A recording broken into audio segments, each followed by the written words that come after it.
வணக்கம் என் அன்பு சகோதர சகோதரிகளை எப்படி இருக்கீங்க? நான் ரொம்ப சூப்பரா இருக்குங்க. வரக்கூடிய குரூப் 4 எக்ஸாமுக்கு ப்ளூ பிரிண்ட் 12 வந்தாச்சு. இது என்ன தலைப்பு அப்படின்னு கேட்டால், நம்மளுடைய சிலபஸில் ஆப்டிடியூட் அண்ட் ரீசனிங் கொடுத்துருப்பாங்க. அதில் காலம் மற்றும் வேலை, அதாவது டைம் அண்ட் ஒர்க்கு அப்படின்னு இருக்கும். இந்த தலைப்பில் கண்டிப்பாக 1லிருந்து 2 கேள்வி 100% குரூப் 4ல் கேட்பாங்க. அதுக்கு ஸ்ட்ராங்கான 2 எவிடன்ஸ் நமக்கு கிடைச்சிருக்கு. அதில் ஃபர்ஸ்ட் எவிடன்ஸ் என்னன்னா, கடந்த 10 வருஷம் குரூப் 4 எக்ஸாமில் இந்த தலைப்பில் கேட்கப்பட்ட கேள்வி. நான் முக்கியமாக என்ன பண்ணியிருக்கேன், இப்போ 2025 group 4 TNPSC official answer key வெளியிடுவாங்களா, அதில் 140வது கேள்வி பார்த்தீங்கன்னா ஒரு கொஸ்டின் கொடுத்துருப்பாங்க. இந்த கேள்வி நம்மளுடைய ஸ்கூல் புக்கில் எங்கே இருக்குது அப்படின்னு புக் ப்ரூஃபோடு சேர்த்து கொடுத்துருக்கேன். அது இந்த ஒரு வருஷம் மட்டும் இல்லை, 2022 குரூப் 4, 2019 குரூப் 4ன்னு. ஸோ இருக்கிற எக்ஸாம், அதாவது கடந்த 10 வருஷத்தில் கேட்கப்பட்ட கேள்விகள் புத்தகத்திலிருந்து நேரடியாகவோ அல்லது வேல்யூஸ் மட்டும் மாற்றி கேட்டிருக்காங்களா அப்படின்ற புக் ப்ரூஃபும் பிடிஎஃபாக ரெடி பண்ணியிருக்கேன். இந்த பிடிஎஃப் எப்படி டவுன்லோட் பண்ணோம் அப்படின்றத வீடியோ எண்டில் சொல்லிடுறேன். ஸோ முதல்ல அந்த 2 எவிடன்ஸ் சொன்னேன் இல்லையா, அதை நம்ம டிஸ்கஷன் பண்ணிடலாம். ஸோ ரொம்ப இம்பார்ட்டண்டான வீடியோ அப்படின்றதால ஃபுல் வீடியோ பாருங்கள். முக்கியமாக நம்ம சேனலுக்கு நீங்கள் புதுசாக இருந்தால் சப்ஸ்கிரைபிள் பண்ணி வச்சுக்கோங்க. கீழே டிஸ்கிரிப்ஷனில் டெலகிராம் குரூப்புக்கு 2 லிங்க் கொடுத்துருப்பேன். ஏதாவது ஒரு குரூப்பில் ஜாயின் ஆகிடுங்க. நம்மளுடைய டெஸ்ட்டு நோட்ஸ் எல்லாம் அதில் தான் ஷேர் பண்ணிவிட்டு வரோம். ஸோ நம்மளுடைய டார்கெட் என்னென்னா, வரக்கூடிய குரூப் 4 எக்ஸாமுக்கு ப்ளூ பிரிண்டில் 150 ப்ளூ பிரிண்ட் கொடுக்க போகிறோம். இந்த 150க்கு மட்டும் நீங்கள் படிச்சிட்டாவே போதும். மினிமம் 200க்கு 150ல் இருந்து 160 கேள்விகள் உறுதியாக கேட்பாங்க. அதுக்கு நம்ம 1 by 1 வித் ப்ரூஃபோடு காட்டிட்டு வரோம். அந்த வரிசையில் 12வது ப்ளூ பிரிண்ட் வந்தாச்சு.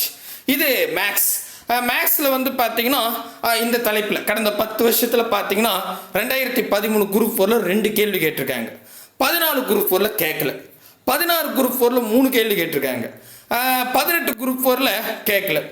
19 குரூப் 4ல் 2 கேள்வி கேட்டிருக்காங்க.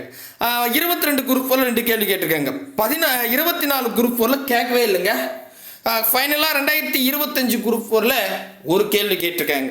நல்லா பார்த்தா 1 to 1 எக்ஸாம் கேட்குற மாதிரி கேட்டு வந்திருக்காங்க. ஸோ அப்போது 2025 குரூப் 4ல் கேட்டாங்க இல்லையா, அப்போ இந்த முறை கேட்க மாட்டாங்களா அப்படின்னு கேட்டிங்கன்னா கண்டிப்பாக கேட்பாங்க. அது எப்படி சார் அவ்வளோ ஸ்ட்ராங்காக சொல்கிறீங்க அப்படின்னு பார்த்தா, முதல்ல கடந்த 10 வருஷம் எக்ஸாமில் ஒரு 2 எக்ஸாம் 3 எக்ஸாமில் கேட்கவே இல்லை. அதுவும் ஆதி காலத்தில் தான். ஓகேவா? ஸோ ஆனால் சீராக 2 கேள்வி 1 கேள்வி கேட்டுட்டு தான் வராங்க. சரியா? அது நமக்கு தெளிவாக தெரியுது. இதில் நம்மளுடைய சிலபஸ் பாருங்களேன். இந்த சிலபஸ் தான் 2வது எவிடன்ஸ். என்னென்னா, ஆப்டிடியூடில் 15 கேள்வி கேட்குறோன்னு சொல்லிட்டாங்க. ரீசனிங்கில் 10 கேள்வி கேட்குறோன்னு சொல்லிட்டாங்க. இந்த ரீசனிங் பொறுத்த வரைக்கும் 90% புக்கில் கிடையவே கிடையாது. இது அவுட் சோர்ஸ் தான், வெளியே தான் போகும். RS அகர்வாலோ இல்லை வேறு ஏதாவது புக்கில் இருந்தோ கேட்டு தான் ஆகணும். ஓகேவா? அப்போ மொத்தம் 25 கேள்வியில் 10 கேள்வியில் மேபி 1 கேள்வி புக்கில் இருந்து கேட்கலாம். அதுதான் சொல்லிட்டேன், 90% புக்கில் இல்லை அப்படின்னு. அப்போ இது அவுட் சோர்ஸ் தான் போக போகுது. அப்படின்னும் போது நீங்களே யோசித்து பாருங்களேன். ஆப்டிடியூட், அதாவது ரீசனிங்லேயும் அவுட் சோர்ஸு, ஆப்டிடியூட்லேயும் அவுட் சோர்ஸ் போனால் புக்கில் இருந்து எப்படி படிக்கிறது? பொதுவாக புக்கில் இருந்து 50% கேட்பாங்க. அதாவது இப்போ 25 கேள்வியா, இந்த 25 கேள்வியில் குறைந்தபட்சம் 13ல் இருந்து 15 கேள்வி புக்கிலும் தான் கேட்டாகணும். நான் அதுக்கு எவிடன்ஸ் காமிக்கிறேன். சரியா?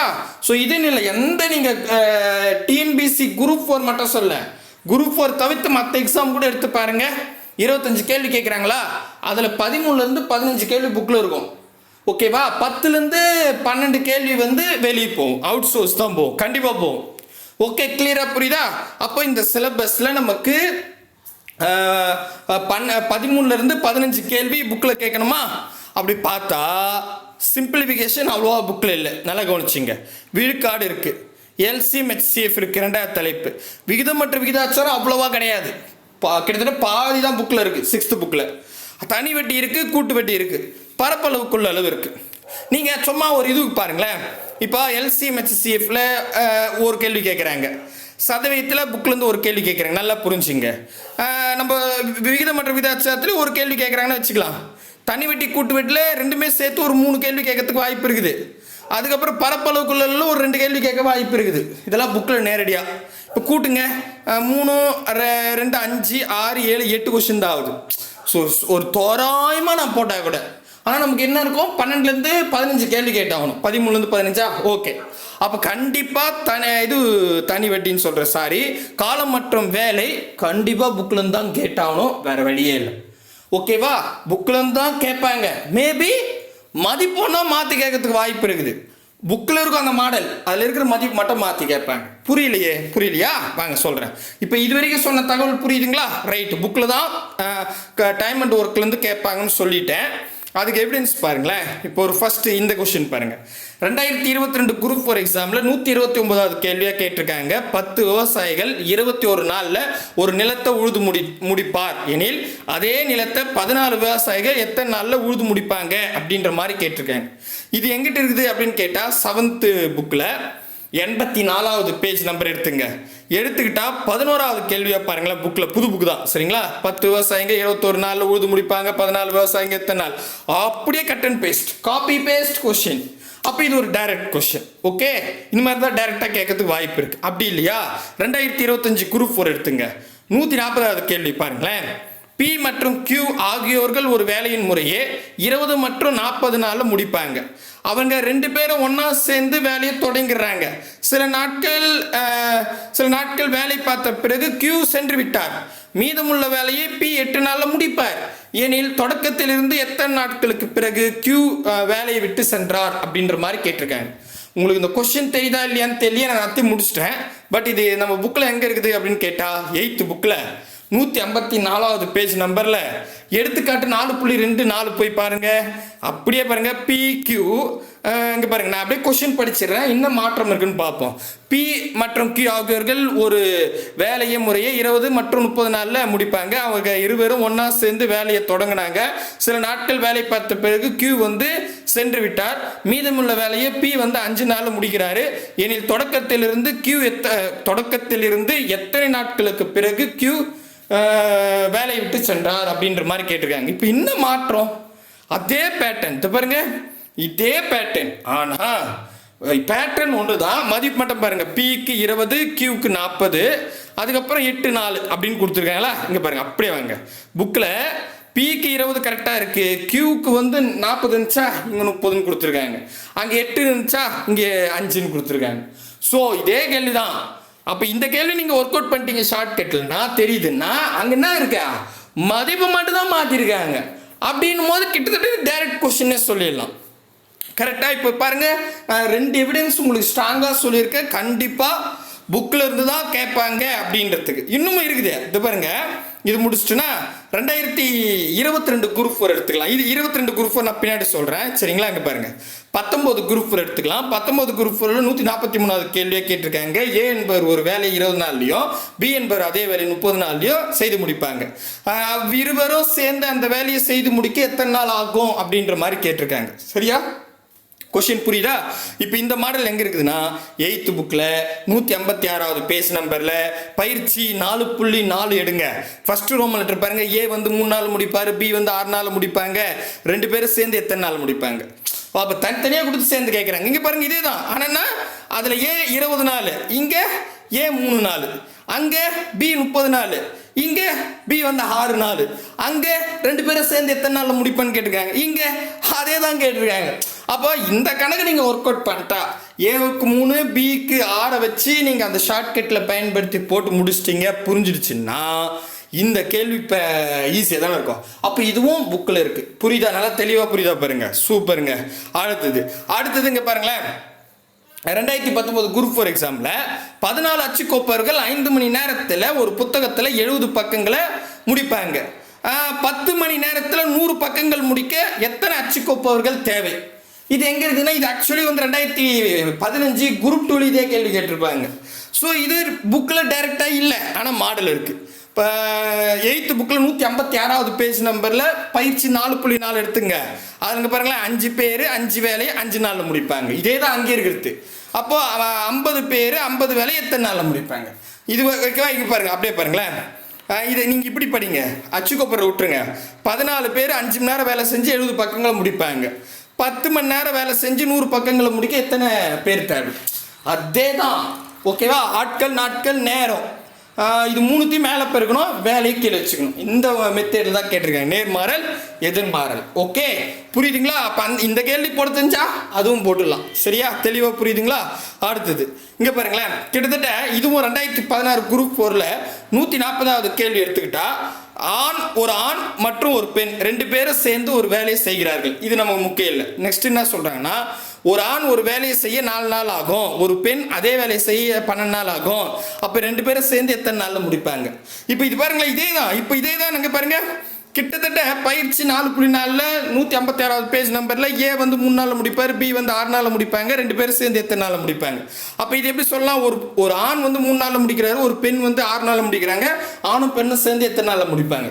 அதே கோணத்துல தான் கேட்டிருக்காங்க. இதை தான் 2019 குரூப் 4லையும் கேட்டிருந்தாங்க. ஸோ புக்ல இருக்குது. ஓகே, புரியுதுங்களா? சூப்பருங்க. அடுத்ததுங்க பாருங்க, 2016 குரூப் 4 எக்ஸாம்ல 190வது கேள்வியா கேட்டிருக்காங்க. அதாவது ஏ வந்து ஒரு வேலையை 20 நாள்ல முடிப்பாரு, பி வந்து அதை வந்து 25 நாள்ல முடிப்பாங்க. 2 பேரும் சேர்ந்து 3500 ரூபாய் சம்பாதிக்கிறாங்க. அப்ப ஏ எவ்வளவு பிரிச்சுப்பாரு, ஏவோட பங்கு எவ்வளோ அப்படின்ற மாதிரி கேட்டிருக்காங்க. இது 2016 குரூப் 4. இதே மாடல் 8th புக்ல 156வது பேஜ் நம்பர்ல 5வது கொஸ்டின் பாருங்களேன். வேல்யூஸ் வேறு தாங்க பாருங்க. ஏ வந்து தனியாக 10 நாளில் முடிப்பார், இங்கே ஏ வந்து 20 நாளில் முடிப்பார். பி வந்து 15 நாளில் முடிப்பார், இங்கே பி வந்து 25 நாளில் முடிப்பாங்க. இவங்க 2 பேரும் சேர்ந்து 2 லட்ச ரூபாய் சம்பாதிக்கிறாங்க, அங்கே 2 பேரும் சேர்ந்து 3500 ரூபாய் சம்பாதிக்கிறாங்க. அப்போ இதில் வந்து பார்த்தீங்கன்னா ஏ பெரும் தொகை எவ்வளோ, இங்கே ஏ பெரும் பங்கு எவ்வளோ பாருங்க, அதே தான். ஸோ ஏவோட அமௌண்ட் எவ்வளோ, அவ்வளோதான் தெரியும். அப்போ கிட்டத்தட்ட மதிப்பை மட்டும் தான் மாற்றிருக்காங்க, பேட்டர்ன் அப்படியே தான் இருக்கு. அப்போ இந்த கொஸ்டின் புக்கில் இருக்கிற கொஸ்டினை நீங்கள் ஒரு ஷார்ட்கட்டில் போட்டிங்கன்னா இந்த கேள்வி கண்ண முடின்னு ஆன்சர் பண்ணலாம். கிளியராக புரியுதுங்களா சொல்கிறது? சூப்பருங்க. அடுத்ததுங்க பாருங்களேன், 2016 குரூப் 4 எக்ஸாமில் 192வது கேள்வியாக கேட்டிருக்காங்க. 22 ஆட்கள் 10 நாளில் 110 மீட்டர் நீளம் உள்ள சுவரை கட்டி முடிப்பாங்க. அப்போ 30 ஆட்கள் 6 நாட்களில் கட்டி முடிக்கும் சுவரின் நீளம் அப்படின்னு கேட்டிருக்காங்க. இந்த இடத்துல இப்படி கூட படிக்கலாம், என்னன்னா 22 பேர் 10 நாளில் 110 மீட்டர் நீளம் உள்ள சுவரை கட்டி முடிக்கிறாங்க அப்படின்னா 30 பேர் 6 மணி நேரத்தில் எவ்வளோ நீள சுவரை கட்டி முடிப்பாங்க? இப்போ கிட்டத்தட்ட இதே மாடல் சரிங்களா. 8th புக்கில் வந்து பார்த்தீங்கன்னா 150வது பேஜ் நம்பர் எடுத்துங்க. அதில் 4.20 பாருங்களேன், இங்கே பாருங்க, 180 மீட்டர் நீளமுள்ள ஒரு பாய், அது சவுருன்னு கொடுத்தாங்க, இங்கே பாயின்னு கொடுத்துட்டாங்க. 15 பெண்கள், அங்கே 15 ஆட்கள்னாங்க. 12 நாளில் கட்டி முடிச்சுடுவாங்களாம். 12 நாள் அங்கே, அதாவது கிட்டத்தட்ட பேட்டர்ன். ஓகேவா? அப்போ 512 மீட்டர் நீளம் உள்ள பாயை 32 பெண்கள் எத்தனை நாளில் செய்வாங்க? ஸோ அப்போ இதே மாடுலேஷன் சரிங்களா, ஜஸ்ட் வேல்யூஸ் தான் மாற்றிருக்காங்க. ஆட்கள், நாட்கள், நேரம் மேலே பெருக்கணும், வேலையை கீழே போட்டுக்கணும், அவ்வளோ. இந்த பேட்டர்ல தான் கேட்டிருக்காங்க. அப்போ இதே ஈஸியாக போட்டுடலாம் கரெக்டாக. மேபி அது பழைய புக்கில் கூட இருக்கலாம். இந்த கேள்வி பாருங்களேன், இங்கே பாருங்க, 2013 ஆதி காலம், அதில் 132வது கேள்வியை கேட்டிருக்காங்க. ஏ ஒரு வேலையை ஏ என்பவர் ஒரு வேலையில் 2/3 பகுதியை 10 நாளில் செஞ்சு முடிப்பாங்க. அதே வேலையை 1/3 பகுதியை ஏ செய்து முடிக்க ஆகும் நாட்களின் எண்ணிக்கை அப்படின்னு கேட்டிருக்காங்க. ஒரிஜினல் கேள்வி தான், தாராளமாக செக் பண்ணி பார்த்துக்கலாம். இது எங்கே இருக்குன்னு அங்கே பாருங்க, அப்படியே கவனிங்க. 8th புக்கில் 159வது பேஜ் நம்பர் எடுத்துக்கிட்டா 14வது கேள்வி பாருங்க. இங்கே ஏ என்பவர் 2/3 பகுதி, இங்கே பாருங்க பி என்பவர் ஒரு வேலையை 1/2 பகுதி. ஸோ பேட்டர்ன் பாருங்க, பகுதியே இங்கே 10 நாள், இங்கே 6 நாள் செஞ்சு முடிச்சுடுவாங்க. அடுத்தது வந்து பார்த்தீங்கன்னா இதில் கொஞ்சம் அட்வான்ஸாகவே இருக்குது. கியூ வந்து பார்த்தீங்கன்னா தனியாக 2/3 பகுதியை 4 நாளில் முடிச்சுடுவார். 2 பேரும் சேர்ந்து எத்தனை நாளில் முடிப்பாங்க? ஆனால் இந்த கேள்வியில் எங்கே பாருங்கள், அதே வேலையை 1/3 பகுதி எத்தனை நாள், ஏ வந்து எத்தனை நாளில் முடிப்பார்? ஸோ இங்கே கேள்விக்கு உங்களுக்கு பேட்டர்னுக்கு ஆன்சர் தெரிஞ்சால் இந்த கேள்வியை அசால்ட்டாக போட்டு முடிச்சிடலாம். ஓகே, கிளியராக புரியுதுங்களா? இப்போ இன்னொரு ப்ரூஃப் 2022 எடுத்துக்காம 2022 குரூப் 4ல் பாருங்களேன். அந்த கேள்வி நான் விட்டு போனாங்க பாருங்க. முகேஷ் ஒரு நாளில் 2/7 பகுதி வேலையை செய்து முடிப்பார் எனில் அவர் எத்தனை நாளில் அந்த வேலையை முழுவதும் முடிப்பார்? இதே தான் அங்கே இருக்குது. ஸோ இதெல்லாம் பேசிக் கொஸ்டின். அந்த புக்கில் இருக்கிற சம்ஸ் ஒர்க் அவுட் பண்ணாவே இதெல்லாம் ரொம்ப ஈஸியாகவே போட்டு முடிச்சிடலாம். இப்போ என்ன நமக்கு ஒரு தெளிவாக தெரியுதுன்னா, கடந்த 10 வருஷ குரூப் 4 எக்ஸாமில் டிஎன்பிசியில் கேட்கப்பட்ட கேள்விகள் அனைத்துமே கொஸ்டின் சேம்னு நான் சொல்ல, பேட்டர்ன் அதே மாடலில் தான் புக்கில் இருக்கிற மாடலில் தான் கேட்டிருக்காங்கன்னு தெளிவாக தெரியுது. அப்போ கண்டிப்பாக வரக்கூடிய group for எக்ஸாம்பிளுக்கும் 6th 7th 8th அதாவது 8th புக்கில் டைம் அண்ட் ஒர்க் இருக்குது. அதே 8th புக்கில் நேர்மாறல் எதிர்மாறல் இருக்குது. 7th 6th நேர் மற்றும் எதிர் விகிதங்கள் இருக்குது. இந்த 3 தலைப்பு நீங்கள் படிச்சுட்டு முடிச்சிட்டா போதும், கன்ஃபார்மாக ஒரு 1-2 கேள்வி உறுதின்னு சொல்லிடலாம். இதை நம்ம 100% ஷார்ட்கட்டில் கிட்டத்தட்ட 175 கணக்குகள் நடத்தி முடிச்சிருக்க ஷார்ட்கட்டில். நீங்கள் ஒன்றா டவுட்டாக இருந்தால் பிளேலிஸ்ட்டு போயிடுங்க. 2026 குரூப் 4 டைம் அண்ட் ஒர்க்குன்னு எழுதியிருப்பேன். அதை கிளிக் பண்ணி ஒவ்வொரு வீடியோ பார்த்துங்க. மேபி என்னால் இந்த வீடியோஸ்லாம் பார்க்க முடியல, இந்த 175 கணக்கும் சால்வ் பண்ணி மெட்டீரியலாக வீட்டுக்கு கொடுத்துருவீங்கன்னா ஜஸ்ட்டு 150 ரூபாய் தான் நாங்கள் வச்சுருக்கோம். அதாவது மொத்தம் 70 பக்கம். 70 பக்கத்துக்கு டைம் அண்ட் ஒர்க்கில் வந்து பார்த்தீங்கன்னா, இப்போ சொன்னல டைம் அண்ட் ஒர்க்கு நேர் மற்றும் எதிர் மாறல் நேர் மற்றும் எதிர் விகிதம்னு மொத்தம் 175 கணக்கு. 175 கணக்கும் உங்களுக்கு டைப் பண்ணி பிரிண்ட் போட்டு எங்கள் வீட்டுக்கு அமைச்சிட. கொரியர் சார்ஜ் 50 ரூபாய். ஆக மொத்தம் 200 ரூபாய் போட்டோன்னா 1 வீக்கில் உங்கள் வீட்டுக்கு வந்துடும். கீழே டிஸ்கிரிப்ஷனில் அக்கௌண்ட் டீட்டெயில் கொடுத்துருக்கேன், அதில் போய் செக் பண்ணி பாருங்கள், உங்களுக்கு புரியும். ஸோ இப்போ இந்த பிடிஎஃப் எப்படி டவுன்லோட் பண்ணோம் அப்படின்னு கேட்டால் கீழே டிஸ்கிரிப்ஷன் வாங்க. டெலகிராம் குரூப்புக்கான லிங்க் இருக்குல்ல, அது கீழே அப்படியே வாங்க. பிடிஎஃப் அப்படின்னு எழுதியிருப்பேன், பிடிஎஃப் அப்படின்னு எழுதியிருப்பேன். அங்கே ஒரு லிங்க் இருக்கும், அதை கிளிக் பண்ணுங்கள். கிளிக் பண்ணால் நம்ம வெப்சைட் போகும். அங்கே போனால் ஒன்றும் இருக்காது. அப்படியே நவுந்து வந்தீங்கன்னா ஒரு டேபிள் கொடுத்துட்டு ப்ளூ பிரிண்ட்டு 12 டைம் அண்ட் ஒர்க்குன்னு சொல்லி எழுதியிருக்கோம். அதுக்கு நேராக ரெட் கலரில் டவுன்லோட் அப்படின்னு இருக்கும், அதை கிளிக் பண்ணுங்கள். அதை கிளிக் பண்ணால் அங்கேயே வெயிட் பண்ணுங்க 10 செகண்ட். அங்கேயே டைமரோட 10 9 8ன்னு ஒரு 10 செகண்டுக்கு அப்புறம் ரீடைரக்ட் அப்படின்னு காட்டும். ரீடைரக்ட் அப்படின்னு காட்டும். அது காட்டுச்சுனாவே ஆட்டோமேட்டிக்காக டவுன்லோட் ஆகிடும். உங்கள் மொபைல் கேலர்லையோ இல்லை ஆட்டோமேட்டிக்காக ஓப்பனாகவே ஆகிடும் பிடிஎஃப். சரிங்களா? ஸோ இந்த ப்ளூ பிரிண்ட் மெத்தட் உங்களுக்கு ரொம்ப யூஸ்ஃபுல்லாக இருக்கும். ஸோ கூடவே வாங்க, அரசு வேலையோடு போங்க. எப்படி இருக்குது இந்த அனலைஸ்ன்றத சொல்லுங்கள். அடுத்த ப்ளூ பிரிண்டில் சந்திக்கலாம். பாய் பிரதர் அண்ட் சிஸ்டர்.